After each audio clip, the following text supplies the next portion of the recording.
अस्सलाम वालेकुम students. SketchUp के बेसिक ट्यूटोरियल सीरीज के लास्ट लेसन में हमने यहाँ से टेप मेजर टूल को पढ़ा था। इस टूल के अंदर हमने मजीद कई टूल पढ़े थे, जिसमें हमने गाइडलाइंस लगाना, अपने प्रोजेक्ट को इंटायर मॉडल को स्केल करना, या भी हमने कोई भी रेफरेंस पॉइंट लगाना हो, या कोई रेफरेंस लाइन हमने लगानी हो, या हमने कोई भी डिस्टेंस मेजर करना हो, तो वो हम इस मेजर टूल की मदद से इजीली कर सकते हैं। तो आज के लेसन में हम यहाँ से एनोटेशन टूल को पढ़ेंगे।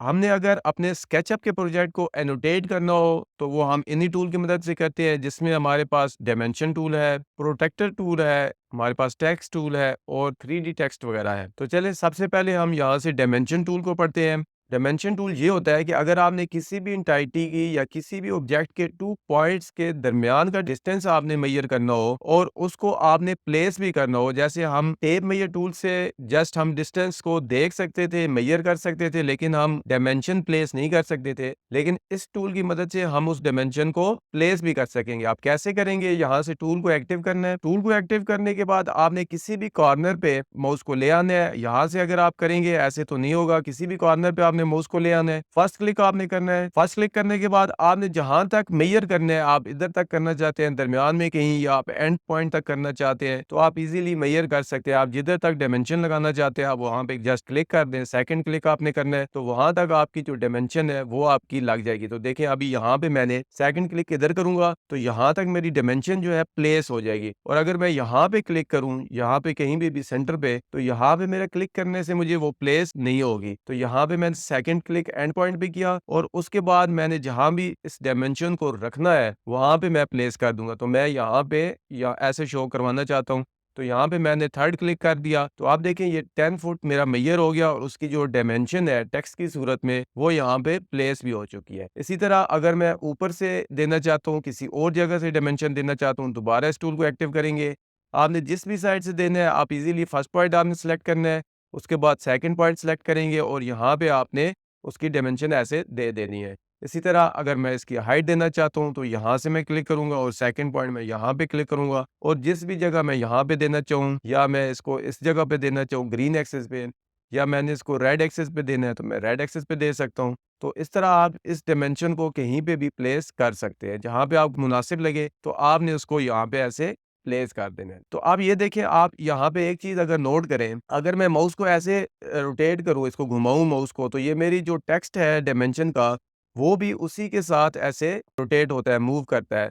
तो देखें इसको अगर मैंने यहाँ पे प्लेस किया तो इस टेक्स्ट को यहाँ पे एक जगह पे फिक्स रहना चाहिए। आप देखें यहाँ पे ये टेक्स्ट है, इसका जो फेस है वो हमेशा कैमरे की तरफ रहेगा। इसमें आपकी मर्जी होती है कि आप इस टेक्स्ट का फेस कैमरे की तरफ रखना चाहते हैं या नहीं रखना चाहते। दूसरा, इस टेक्स्ट की जो फॉर्मेटिंग है, हमने इसकी हाइट या इसका जो फॉन्ट वगैरह है वो हमने अगर चेंज करना हो, कलर वगैरह चेंज करना हो, तो वो हम कहाँ से करेंगे? डायमेंशन के लिए आपने यहाँ से विंडोज के अंदर जाना है। विंडोज पे क्लिक करने के बाद आपने मॉडल इन्फो पे जाना है। मॉडल इन्फो पे क्लिक करने के बाद आपने यहाँ से डायमेंशन में चला जाना है। यहाँ पे आप डायमेंशन पे क्लिक करेंगे। डायमेंशन पे क्लिक करने के बाद अब आपके पास है सबसे पहले टेक्स्ट। तो टेक्स्ट में यहाँ पे आपके पास है फॉन्ट। तो देखिए फॉन्ट मैंने यहाँ से चेंज करना है। मैं यहाँ से एरियल कर लेता हूँ, ARIL, ये मैंने एरियल कर लिया। एरियल करने के बाद मैं एरियल, रेगुलर और बल्कि बोल्ड कर लेता हूँ। और उसके बाद अगर मैंने इसकी जो हाइट है टेक्स्ट की वो भी बढ़ानी है तो मैं यहाँ से 16 कर देता हूँ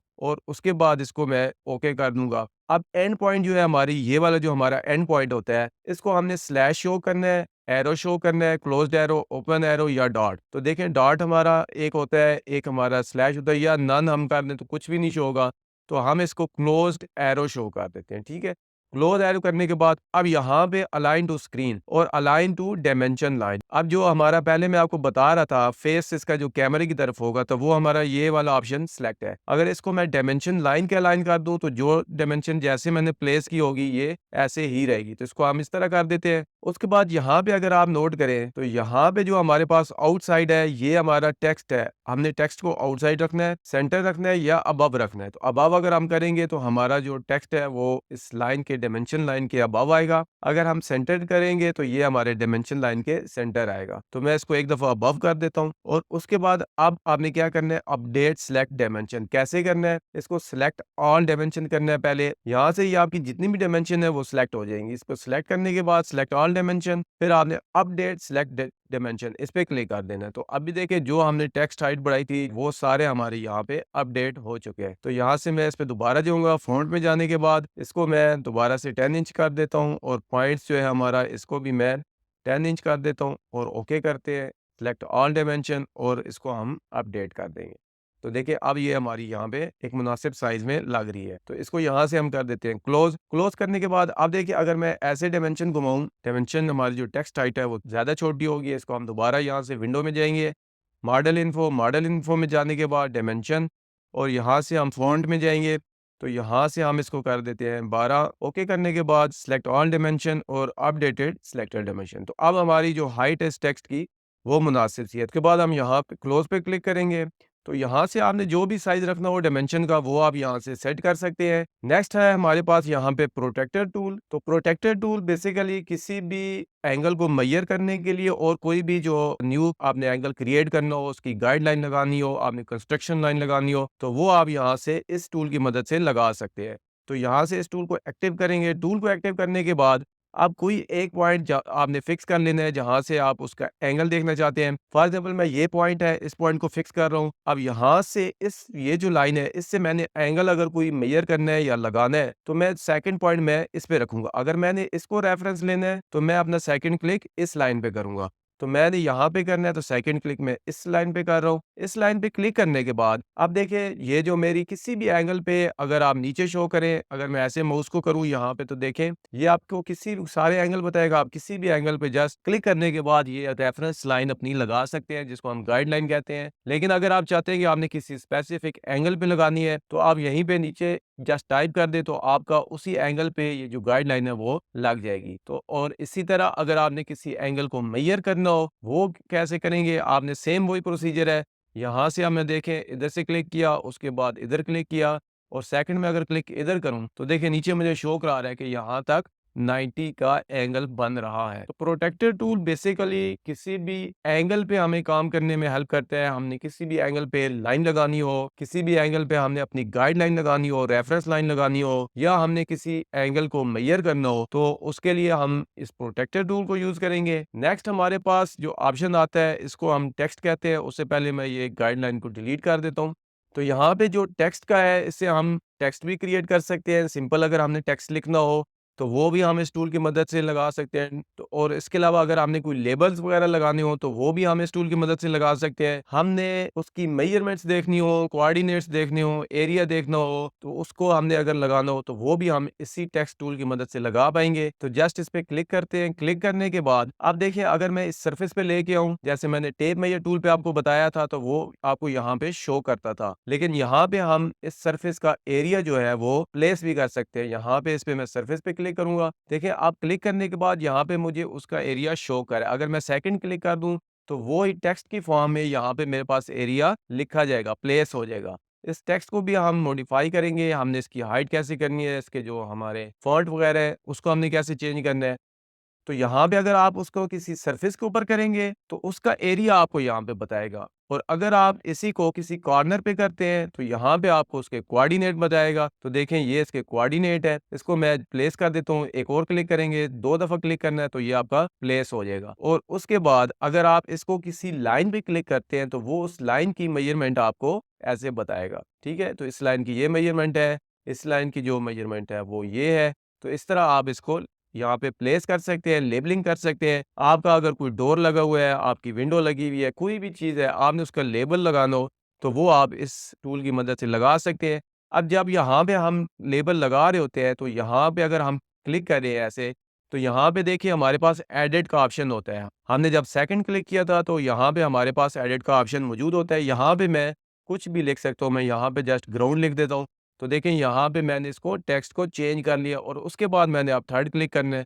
तो यहाँ पे मैं अपनी मर्ज़ी का जो टेक्स्ट है वो भी लिख सकता हूँ। ज़रूरी नहीं कि आप सिर्फ़ उसको सरफ़ेस के लिए ले रहे हैं या आप उसको किसी कोऑर्डिनेट लेने के लिए ले रहे हैं, तो आप यहाँ से अपनी मर्ज़ी का टेक्स्ट भी लिख सकते हैं। ओके, तो अब अगर हमने इसी टूल की मदद से जस्ट सिंपल टेक्स्ट लिखना हो, जिसमें हमारे पास उसके साथ ये जो लीडर का ऑप्शन है, ये हमारा ना हो, तो वो हम कैसे लिखेंगे? तो वो लिखने के लिए दोबारा आप यहाँ से टूल को एक्टिव कर लेते हैं। मेरा ऑलरेडी से टूल एक्टिव है, लेकिन मैं आपको दोबारा से बता रहा हूँ कि आपने यहाँ से टूल को एक्टिव कर लेना है। टूल को एक्टिव करने के बाद यहाँ पे आपने किसी खाली जगह पे जस्ट क्लिक करना है। तो जब आप किसी खाली जगह पे क्लिक करेंगे और यहाँ पे अगर आप कोई चीज़ लिखते हैं, तो आपके पास जो भी है वो सिर्फ़ टेक्स्ट की फ़ॉर्म में आएगा। तो यहाँ पे देखिए मैंने आर्ट स्टाइलिश लिखा, तो अब ये जो मेरा टेक्स्ट है, ये सिंगल टेक्स्ट की फ़ॉर्म में है। इसके साथ मेरा लेबल ऐड नहीं है। अगर मैं इसके आपको एंटाइटी इन्फो दिखाऊँ, तो यहाँ पे देखें ये टेक्स्ट है और इसके जो पॉइंट है 12 पॉइंट पे इसकी जो हाइट है और फ़ॉन्ट इसका ये है। तो अगर आपने अब इसका फ़ॉन्ट वगैरह चेंज करना है, तो डायरेक्ट आप यहाँ से भी चेंज में जा सकते हैं, इसके फ़ॉन्ट चेंज कर सकते हैं। और आप यहाँ से अगर विंडो में जाएँ, आप यहाँ से मॉडल इन्फो में जाएँ और टेक्स्ट में जाएँ, तो यहाँ पे देखिए अब हमारे पास टेक्स्ट के ऑप्शन है और उसके साथ लीडर का भी ऑप्शन है और लीडर लाइन्स, ये हमारे सब के लिए एक जैसे रहेंगे। तो यहाँ से अगर आप चेंज करेंगे, तो वो जस्ट सिर्फ़ इसका चेंज होगा। तो अगर आपने होल चेंज करना है, तो वो आपका यहाँ से चेंज होगा मॉडल इन्फो का। तो आप देखें मैं यहाँ पे मॉडल इन्फो के अंदर स्क्रीन टेक्स्ट, अब स्क्रीन टेक्स्ट हमारे कौन से हैं? वो हमारे टेक्स्ट है ये वाले। आपके ये वाले जो है ये लीडर आपके लेबल रहेंगे, ये टेक्स्ट में नहीं होंगे। तो यहाँ पे हम लीडर टेक्स्ट और स्क्रीन टेक्स्ट इन दोनों में फ़र्क करेंगे। तो यहाँ पे देखिए हमारे पास ये है स्क्रीन टेक्स्ट, तो इसका फ़ॉन्ट हम चेंज करते हैं। फ़ॉन्ट आपने सेम उसी तरह कर लेना है, जो भी आपको फ़ॉन्ट पसंद है। मैं इसको जस्ट बोल्ड कर रहा हूँ, उसके बाद ओके, और इसका कलर मैं चेंज कर देता हूँ ताकि थोड़ा डिफरेंस फ़ील हो। यहाँ से मैं इसको ग्रीन कर देता हूँ, ओके कर देता हूँ। अब देखें इसके बाद है हमारे पास ये वाला टेक्स्ट, इसका कलर मैं रेड कर देता हूँ। यहाँ से मैंने रेड कर दिया, उसके बाद ओके, फ़ॉन्ट वगैरह जो आपको पसंद हो। तो अब देखिए इसको मैं सिलेक्ट करता हूँ, सिलेक्ट ऑल स्क्रीन टेक्स्ट, ठीक है? और उसके बाद अपडेट सिलेक्टेड टेक्स्ट। तो देखिए इसका जो कलर है वो चेंज हो गया है और इसको भी मैं सिलेक्ट ऑल लीडर टेक्स्ट और इसको मैं अपडेट सिलेक्टेड टेक्स्ट और उसके बाद यहाँ पे क्लिक करेंगे, तो देखिए इसका भी जो कलर है, अगर फ़ॉन्ट वगैरह चेंज किया, हाइट वगैरह चेंज की, तो वो इसकी भी चेंज होगी। इसी तरह ये हमारी है लीडर लाइन्स, जो हमारी इसके साथ लाइन्स होती हैं।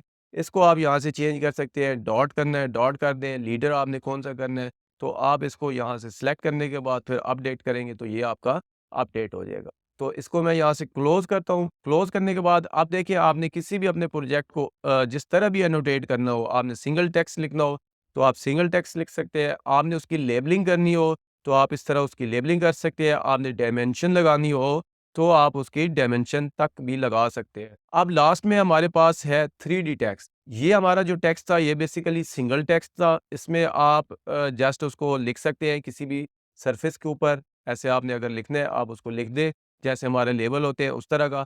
लेकिन ये वाला जो हमारा टेक्स्ट है, ये हमारा टेक्स्ट है 3D टेक्स्ट। तो 3D टेक्स्ट को आपने यहाँ से एक्टिव कर लेना है। एक्टिव करने के बाद अब देखिए यहाँ पे आपने जो भी टेक्स्ट लिखना है, मैं यहाँ पे आर्ट स्टाइलिश लिख रहा हूँ।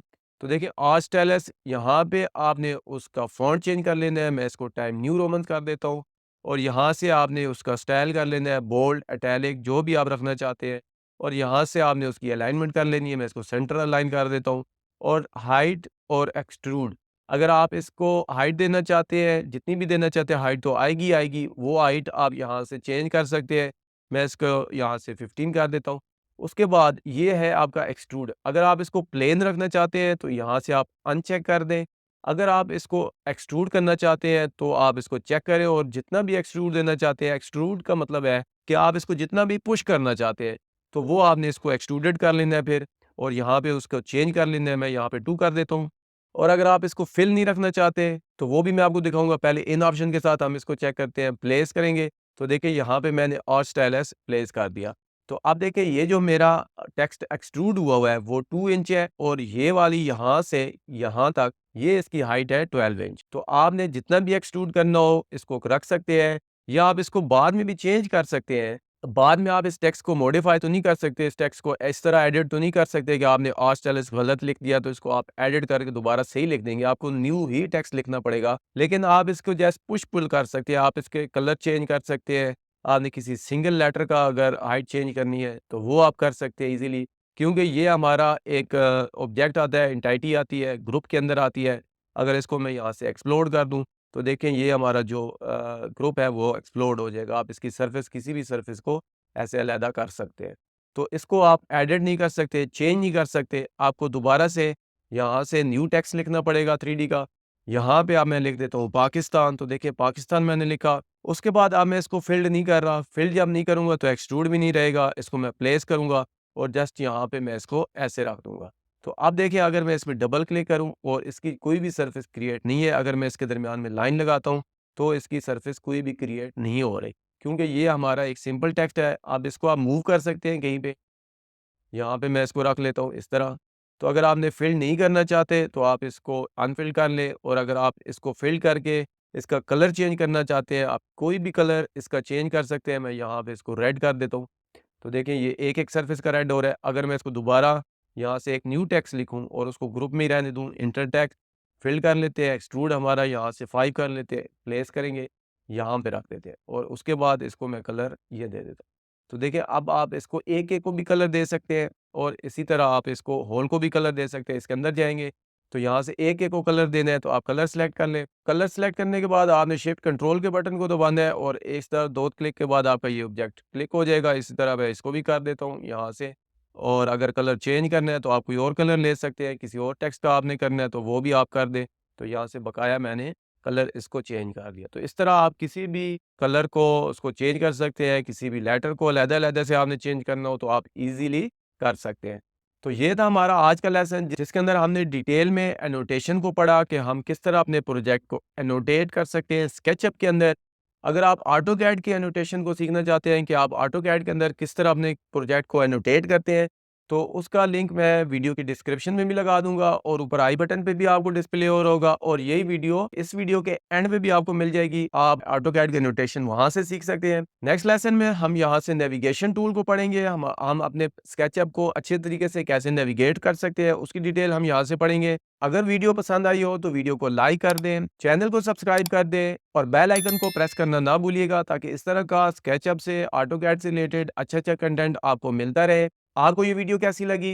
अपनी राय का इज़हार नीचे कमेंट सेक्शन में लाज़मी कीजिएगा, और अगर आप ऑटोकैड यूज़र हैं और YQR प्लगइन को सीखना चाहते हैं तो इस ट्यूटोरियल सीरीज़ को आप लाज़मी देखें। ये एक इंतहाई अच्छा प्लगइन है। तो मिलते हैं नेक्स्ट लेसन में। Thanks for watching this video. अल्लाह हाफ़िज़।